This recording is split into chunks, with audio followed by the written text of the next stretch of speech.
Oi gente, tudo bem com vocês? Eu sou Evandro, perdão, eu tô gripado, mas eu resolvi gravar mesmo assim o vídeo de hoje.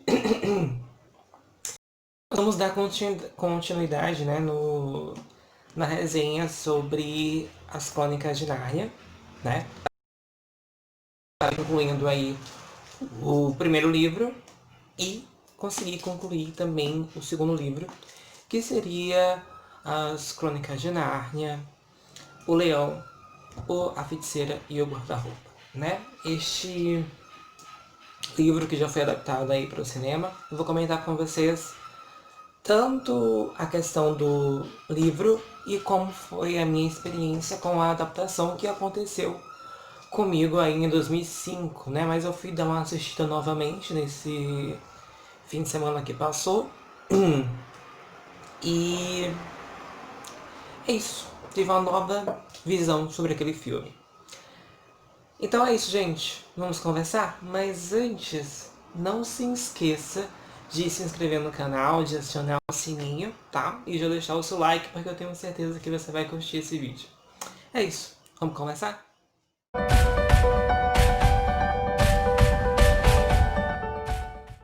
Bom, gente, antes de a gente começar o vídeo, tá? Vou pedir desculpas pra vocês novamente, mas a casa onde eu estou realmente é complicado a gente gravar, porque vai ter barulho a qualquer momento. Na rua, nos vizinhos, enfim, a acústica dessa casa infelizmente não vai colaborar aí para os ruídos ao nosso redor. Mas nada que impeça a gente de compreender aí a resenha do livro, tá? Então peço desculpas por isso, também eu tô gripada, minha voz vai falhar em alguns momentos, mas vamos que vamos, né? Vamos dar continuidade então aqui ao livro As Crônicas de Nárnia. Dessa vez nós vamos conhecer a sequência, que seria o Leão.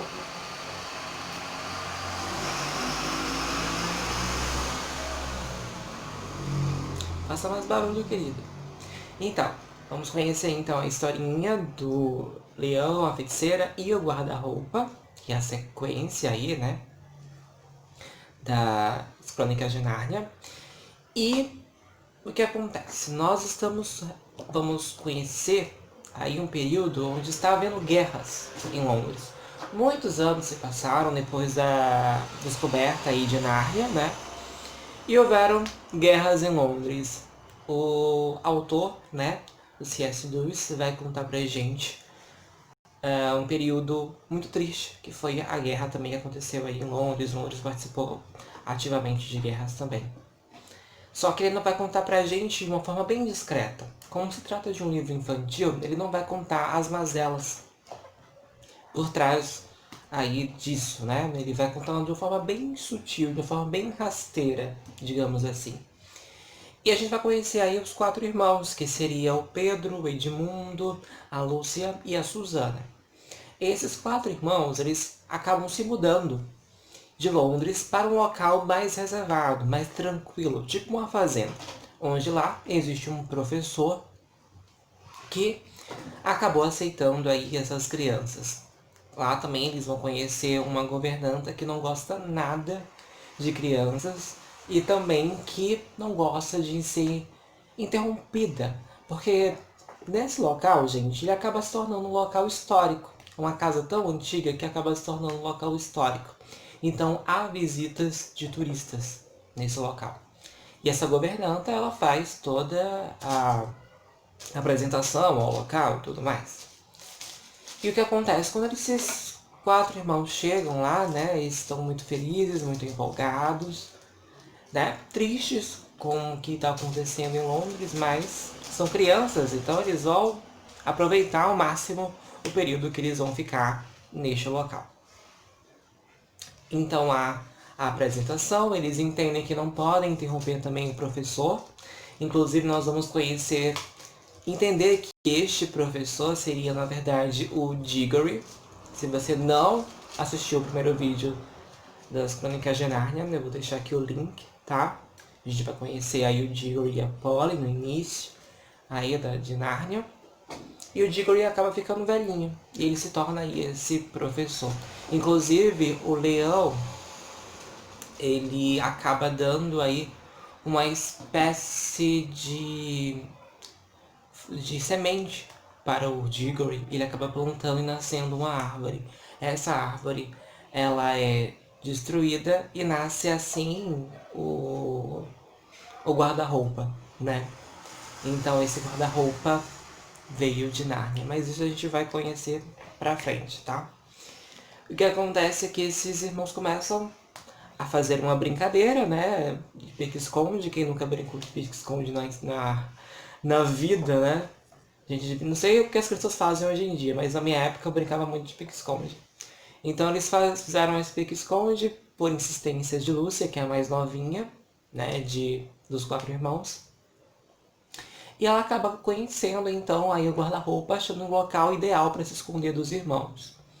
Ela entra nesse guarda-roupa, tá cheio de casacos de pele, e ela vai adentrando, né, de costas aí para o guarda-roupa, para chegar até o fundo desse guarda-roupa. Só que ela percebe que quanto mais ela se afasta para dentro desse guarda-roupa, ela não encontra o final. Então ela vai adentrando, adentrando, até que acontece que ela acaba tocando em galhos, e galhos gelados, né? Ela começa a sentir uma espécie de... como se fosse algodão, mas esse algodão derretia. Então ela percebeu que era neve. Mas como poderia ser neve se há pouco tempo estava chovendo, né? Tá um clima tropical e de repente tá neve. E assim que ela dá mais uma entrada, ela percebe que tudo ao redor dela mudou. Então tá totalmente completo aí de neve, sabe?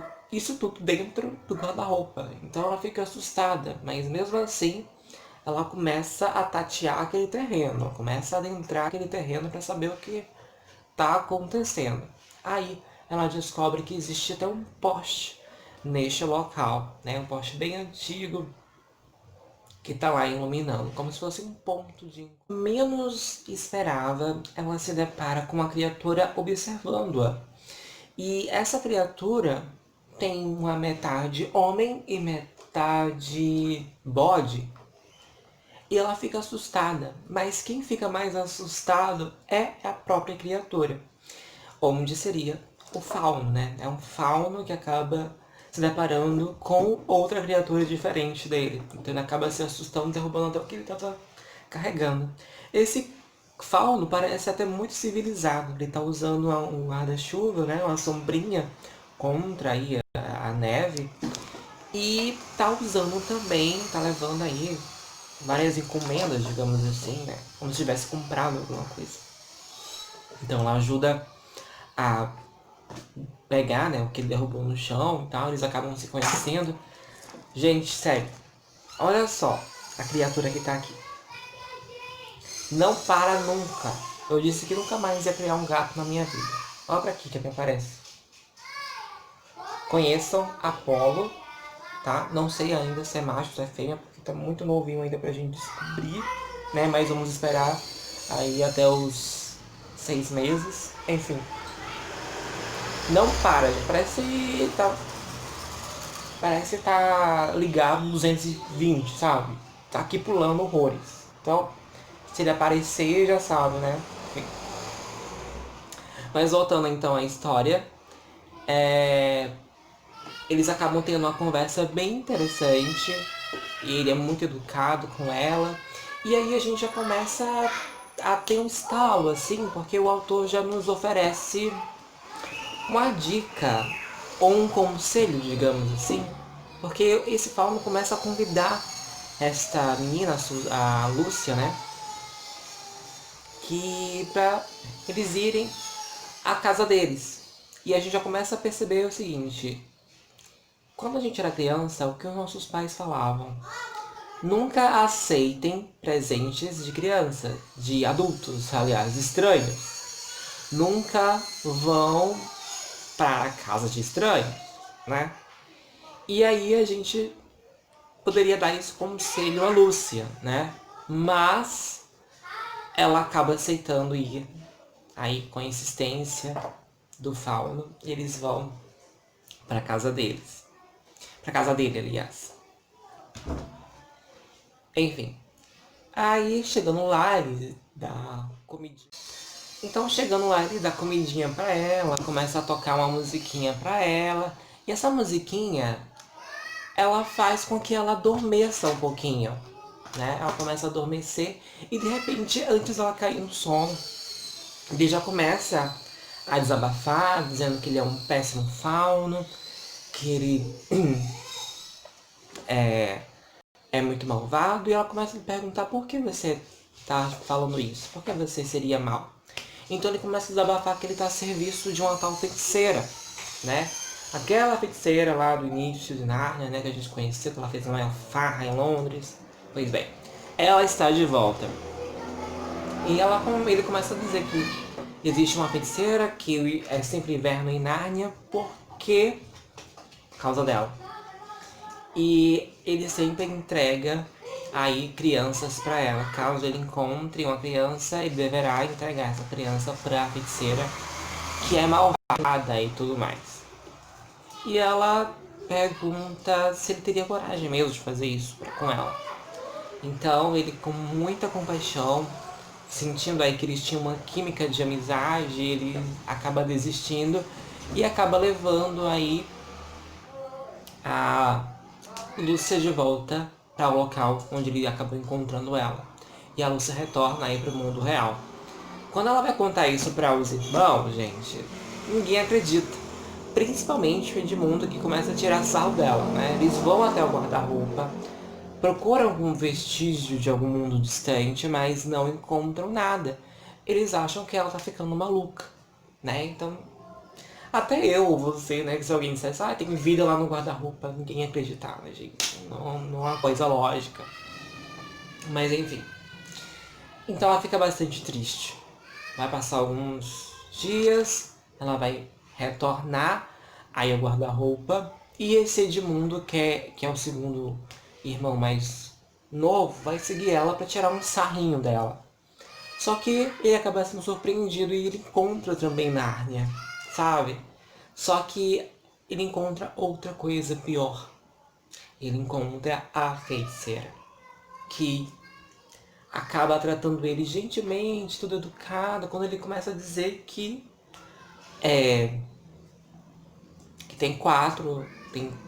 são 4 irmãos, né? Tem mais 3 com ele. E ela fica interessada nesses irmãos. Ela quer que ele traga então esses irmãos para ela.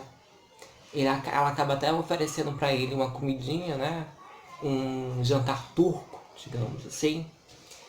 E ele acaba sendo convencido a trazer os irmãos. E aí a gente começa a perceber também outra sacada bíblica. Como falei para vocês no primeiro vídeo, o C.S. Lewis ele acaba também colocando se inspirando em algumas questões bíblicas e colocando aqui nas Crônicas de Nárnia, como por exemplo essa questão de Judas, né? Judas traiu Jesus com algumas moedas. Então Edmundo acaba traindo os irmãos por um pouco de comida, porque essa comida tem algo especial, minha gente. Ela enfeitiça você, você vai querer sempre mais, sempre mais, sempre mais, até isso explodir, né? Então é isso que ela quer que ele faça, que ele seja tão obcecado nessa comida, né? Que ele faça qualquer coisa pra ter mais. Ela exige que ele não venha sozinho, né? Olha, você vai, mas não ouse vir sozinho. Vai lá buscar os seus irmãos, eu tô lá naquele castelo, né? Ela mostra o caminho e ele, ok. Ele vai isso. Assim ele encontra a Lúcia em Nárnia, né? Eles voltam pra casa. Faz toda aquela algazarra de novo. Olha, Pedro e Suzana, nós encontramos... A Lúcia, né? Nós encontramos Nárnia e Edmundo tá de prova. Realmente existe. E o que Edmundo faz? Desmente tudo. Ele, não, eu só incentivei ela a acreditar para ser bonzinho com ela, para brincar com ela, né? Já que ninguém acredita nela, então eu fingi que acreditava. E, mais uma vez, a Lúcia fica pé da vida, né? Vai chegar em um determinado momento, gente, que vai chegar turistas nessa casa, como falei pra vocês. É uma casa histórica, então aparece turistas para visitarem e tudo mais. E vai aparecer turistas para visitarem o local. Eles acabam, então, por medo da governanta, né? Acabam chegando ao guarda-roupa novamente. Eles acabam se escondendo nesse guarda-roupa. E mais uma vez acontece essa mágica, né? Eles entrarem no guarda-roupa, procurarem o fundo, não encontrarem e acharem Nárnia. E aí, todo mundo acredita em Nárnia. Né? O Pedro e a Susana ficam pé da vida com o Edmundo porque ele disse que não existia, mas existia Nárnia.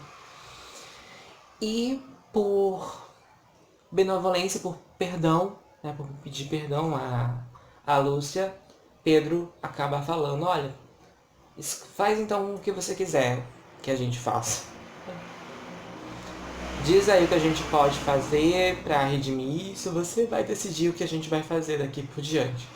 E ela escolhe, então vamos visitar então o meu amigo Fauno, meu amigo Túminos, que é o nome do Fauno. Então eles vão. Chegando lá, eles encontram a casa do Fauno totalmente destruída. E existe um bilhete dizendo que ele foi pego, preso por traição e por se juntarem a humanos. Aí então que a ficha cai, né? Então foi a feiticeira que capturou Túminos, devido a Edmundo que contou pra ela tudo sobre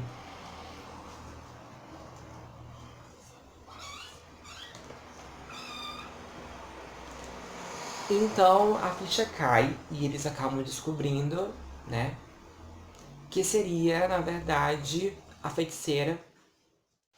Então, gente, eles vão perceber que quem capturou foi o Túminos, foi a feiticeira. Ela que manda tudo ali, né? Ela se diz a rainha de Nárnia.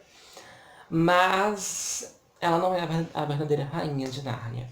A gente vai, então, encarar uma aventura com esses 4 irmãos, porque eles vão ser guiados por pássaros, até os castores. Dos castores, o Edmundo, ele vai acabar se desviando do caminho, porque a partir de lá, quando eles conhecem lá os castores falantes, esses castores vão falar a verdade sobre Nárnia, sobre a feiticeira e o tão esperado Aslan. Somente Aslan poderá aí salvá-los. E Aslan seria o leão, né? Então Edmundo acaba não acreditando nessa história de Aslan ser o herói, ele acredita realmente que é a feiticeira, que é a rainha, né? Porque ela é bondosa, porque ela oferece comida para ele, só que ele está enfeitiçado por essa comida. Então ele decide aí largar os irmãos e ir atrás da feiticeira. E aí começa uma grande aventura, porque os 3 irmãos que restaram vão querer salvar o irmão, né, o Edmundo, que vai estar uma grande rascada, minha gente, porque a feiticeira não é flor que se cheira e a gente conhece isso, sabe disso desde o primeiro livro, né? E enfim, eles vão a caminho aí de Aslan, mas a feiticeira já sabe que eles estão nas terras, então ela vai mandar exércitos de lobos para ir atrás deles. Edmundo vai se lascar todinho, porque ele vai descobrir depois que realmente a feiticeira não é flor que se cheire. E aí vai ser uma briga para quem vai chegar primeiro lá até Aslan, onde existe uma pedra, né, encantada, histórica, onde eles decidem lá o julgamento e tudo mais, enfim. Aslan é um grande leão, é o grande leão da história. Ele acaba, então, sabendo do que o Edmundo fez, mas ele perdoa o Edmundo, e em troca disso, ele vai querer se sacrificar. E aí a gente já começa a perceber também outro ponto bíblico, porque a gente compara Aslan com o próprio Jesus, quando ele se sacrificou lá na cruz, enfim. Mesmo que você não leia a Bíblia, mesmo que você não se interesse, né, não acredite, a Bíblia também é um livro histórico e vale a pena ser lido, gente. Mas, enfim, e conta, se você começar a perceber realmente isso, né, comparar entre a Bíblia e as crônicas de Nárnia, a gente vai perceber realmente essa semelhança. Então, o autor ele tenta evangelizar a gente com essa mesclagem bíblica, né? Se vocês perceberem com mais afinco. Enfim. E é basicamente isso, né, gente? A gente vai conhecer, então, vai acontecer uma guerrazinha entre o reinado de Aslan e a feiticeira, e aí a gente vai perceber quem vai ganhar essa batalha, né? Isso. E é basicamente isso a história. Eu não vou contar mais spoiler, porque vale a pena a gente dar uma lida. E assim, gente, essa segunda história é uma história muito curta. Eu até me surpreendi porque eu li isso aqui numa sentada só. Não sei porque eu tava assim ansioso para saber como é que ficou no livro, né? Porque eu assisti primeiro o filme, então não sabia como seria a leitura do livro. Mas existem mudanças que não existem realmente no filme. Você vai ver que o filme eles colocaram mais coisas. Por quê? A história em si, do segundo livro, do Leão, a Feiticeira e o Guarda-Roupa, é uma história curta. E o que acontece com histórias curtas? Se enche, né? Para ser adaptada para o cinema, é importante encher linguiça, né? Como se diz aí esse termo, chulo. A gente coloca mais coisa para dar aí 1 hora e meia de filme. E eles fizeram isso. Então a primeira experiência que nós temos é a guerra em Londres, né? Eles vão fazer um drama, uma dramatização que não existe no livro, sobre a guerra de Londres, né? Sobre o pai que foi para a guerra, as crianças se escondendo, enfim. Quem assistiu o filme vai entender. Vai colocar falas também que não existem aqui, né? Situações também que não existem. É uma adaptação, certo? Mas, apesar dos pesares, foi uma adaptação fiel. Eu achei uma adaptação muito fiel. É claro que não foi contado, eu não sei como ficou os outros filmes porque eu não assisti, mas não foi contado aí a história do início de Nárnia. Eu achei que seria interessante ser contada, pra gente entender mais. Só que pra gente entender mais, só lendo o livro realmente, né? E vale realmente essa leitura, gente. A minha avaliação é que é uma história muito bacana, uma história infantil. O próprio autor, em alguns momentos, vai contar pra gente que não vai dar detalhes sobre determinados assuntos, porque os adultos não deixariam as crianças lerem, né? E ele vai contar pra gente, sabe, claramente, que é uma história de conto de fadas. Inclusive, ele faz uma homenagem pra uma pessoa importante na vida dele aqui, que com certeza ela vai estar grande quando ele terminar essa história e que, enfim, é um conto de fadas, certo? Então, vale a pena a leitura, eu gostei bastante e eu tô muito ansioso para saber, porque a gente vai conhecer aqui já o terceiro livro de Nárnia, que seria O Cavalo e Seu Menino. Eu não sei do que se trata, né? E, enfim, não sei se essa história vai estar na sequência do filme, né? Eu vou deixar pra assistir o filme depois. Que seria lá o Príncipe Caspian, né? Enfim. E esse Príncipe Caspian, ele vai aparecer em sequência. Vai ter um livro específico dele, né? Aqui nessa leitura. Essas crônicas. Enfim. C.S. Lewis, gente, é um craque, né? Como falei pra vocês, a gente senta, começa a ler essa leitura e não vê o tempo passar. Realmente é uma história muito interessante, muito empolgante. Apesar de ser um conto infantil, a gente carrega aí um teor de pesquisa, de história, porque ele vai contar pra gente aí coisas que aconteceram em Londres, vai dar dicas pra gente também sobre as Crônicas de Nárnia, vai nos ensinar também como se nós fôssemos crianças, porque esse é um livro para crianças, né? Inicialmente, mas leitura para todos, né? Enfim, tá aqui então essa sequência concluída. E você, já leu a sequência também? Já leu todas as Crônicas de Nárnia, todos os livros dessa edição? Conta aqui para saber a sua opinião, tá? E se você gostou desse vídeo, deixa seu like, não deixa de se inscrever, tá? Comenta aqui, eu quero saber a sua opinião. Se inscreva, aliás, me segue também nas redes sociais, eu estou no Twitter, estou também no Instagram, então me segue lá também pra gente ficar mais juntinho, ok? Muito obrigado pela companhia, desculpa o barulho, né?